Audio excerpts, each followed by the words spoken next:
زما عزتمند مسلمانانو نارینو زنانو اوریدونکو څنګه چې موږ او تاسو ته معلومه ده چې د محرم الحرام میاشت شروع ده دې ته د عاشورې میاشت هم ویل کېږي په دې محرم الحرام د عاشورې په میاشت کې انسانانو دپاره یو کار کول دي د تمام امت مسلمه دپاره یو کار کول دي ځکه نبی علیه السلام مبارک چې کله مدینې منورې ته تشریف یوړو نو په مدینه منوره کې یهودیانو په دغه ورځ باندې روژه نیولې وه نبی علیه السلام مبارک پوښتنه وکړله نو نبی علیه السلام مبارک ته معلومه شوه چې په دې ورځ باندې موسی علیه السلام او بنی اسرائیل ته الله رب العالمین د فرعون د ظلم نه نجات ورکړی دی نو یهودیانو به په دغه ورځ باندې بطور شکرانه یوه روژه نیوله نبی علیه السلام مبارک وفرمایل چې مونږ خو د دې نه زیات موسی علیه السلام مبارک ته نږدې یو پکار دي چې مونږ هم د عاشورې روژه ونیسو په دغه دوران کې د دغه روژه چې کوم دي د تمام امت مسلمه دپاره فرض وګرځېده خو چې کله د رمضان مبارک د فرضیت حکم راغی نو دغه چې کوم دی د عاشورې روژه مستحب وګرځېده خو د هغې هغه استحباب چې کوم دی هغه باقي پاتې شو او تر قیامته پورې به د دې دا استحباب وي چې یو انسان دغه روژه نیسي الله رب العالمین به ده ته ثواب ورکوي بیا نبی علیه السلام نه چا تپوس وکړو په مسلم شریف کې د حضرت قتاده رضی الله تعالی عنہ روایت دی چې فرمایي نبی علیه السلام او فرمایل چې کوم انسان د محرم الحرام د عاشورې روژه ونیسي الله رب العالمین یې د تیر شوي د یو کال ګناهونه معاف کوي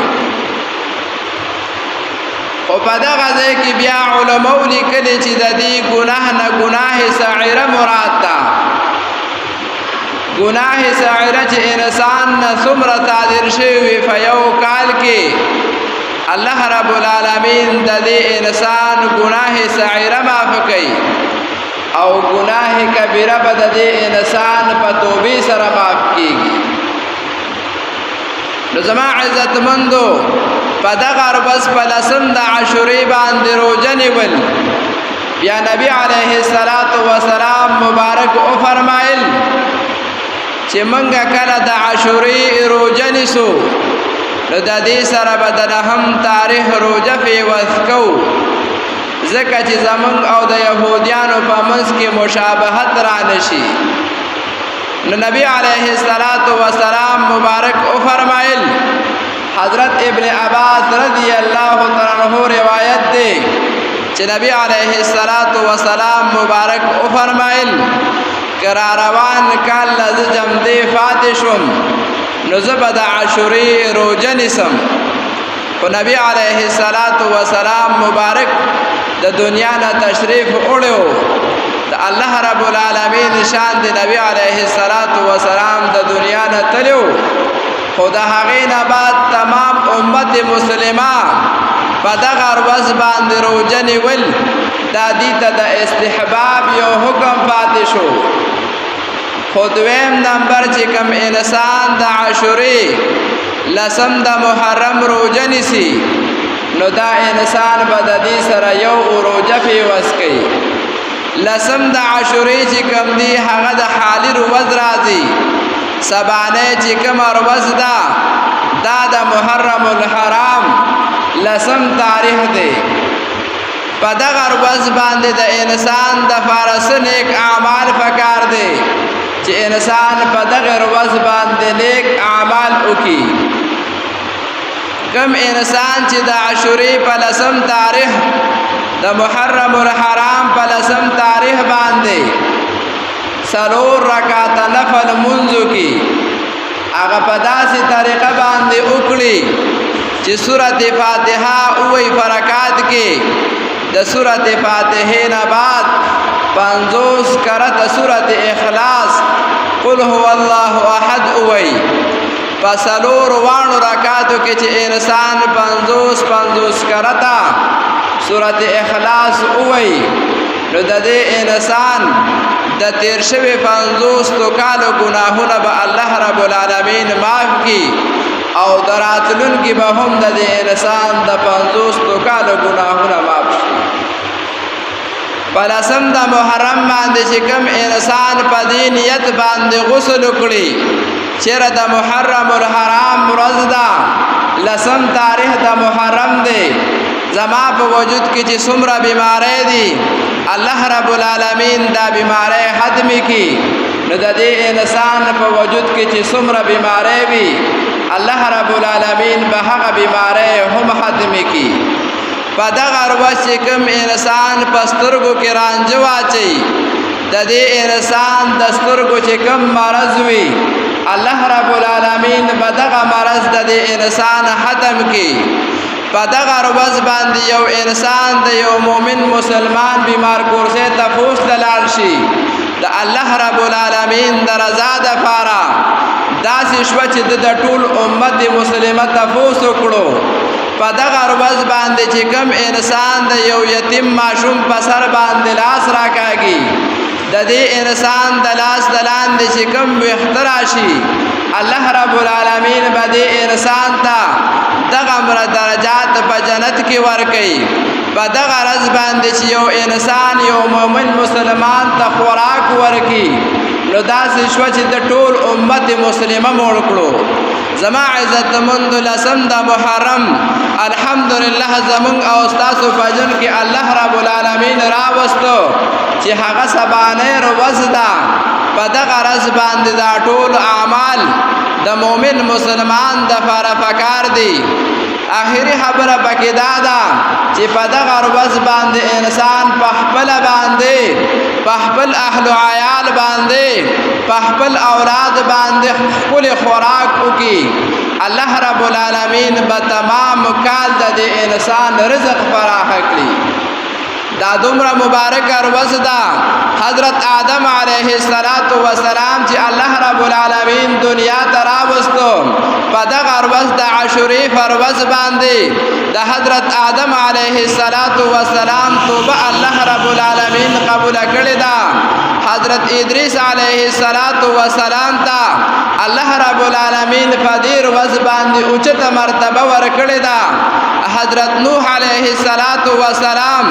الله رب العالمین د هغه کشته په جودي غر باندې ودرولې ده د حضرت ابراهیم علیه السلام پیدایش الله رب العالمین په دغه مبارک ورځ باندې کړې ده حضرت یوسف علیه السلام الله رب العالمین په دې مبارک ورځ باندې د جیل نه آزاد کړې ده حضرت یعقوب علیه السلام چې د یوسف علیه السلام په جدای نظر تلو په دې مبارک ورځ باندې د هغه کور ته کمیس را رسیدلې دی او د یعقوب علیه السلام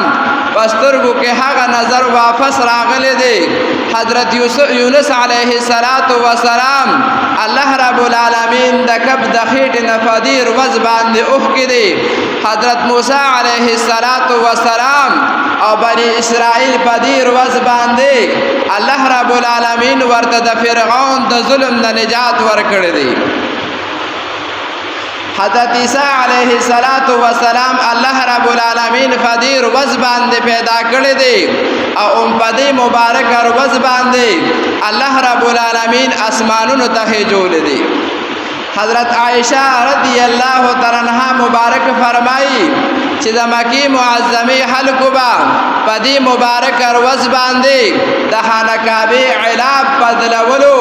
په عربو کې بدی ورځ ته یوم الزینه ویل کېدا. عرب په بدی ورځ باندې ډېر زیات خوشاله وو، خو فرمایل شوی دی چې په دې ورځ باندې د ټولو نه زیات رحمتونه دنیا ته الله رب العالمین په دې ورځ باندې را لېږلي دي، او په دغه لسم د محرم باندې با د دنیا نش ارس ختمیږي. په دې ورځ به الله رب العالمین قیامت هم قائموي. نو زما عزتمندو عرض می دا کولو په دې ورځ باندې الله رب العالمین زمون او تاسو ته د ښودنې په ذریعه باندې د نمونې په تور باندې ډېر لوی واقعات مخې ته راوستي دي چې انسان په دې ورځ باندې د الله رب العالمین شکر ادا کړي، د الله رب العالمین فرضا د الله د رضا د فاره هر څه وکړي چې څومره نیک اعمال کوي هغه هم د الله رب العالمین د رضا د فاره کوي. په خپل اهل او عیال باندې خرچه کوي، هغه هم په دې ورځ باندې صدقه ده. الله رب العالمین به د دې انسان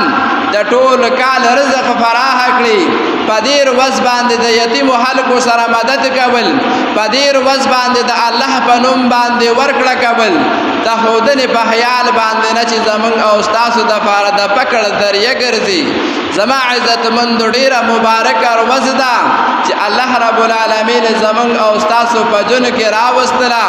هر یو انسان ته پکار دی چې په دې ورځ باندې د دې اعمالو خیال وساتي.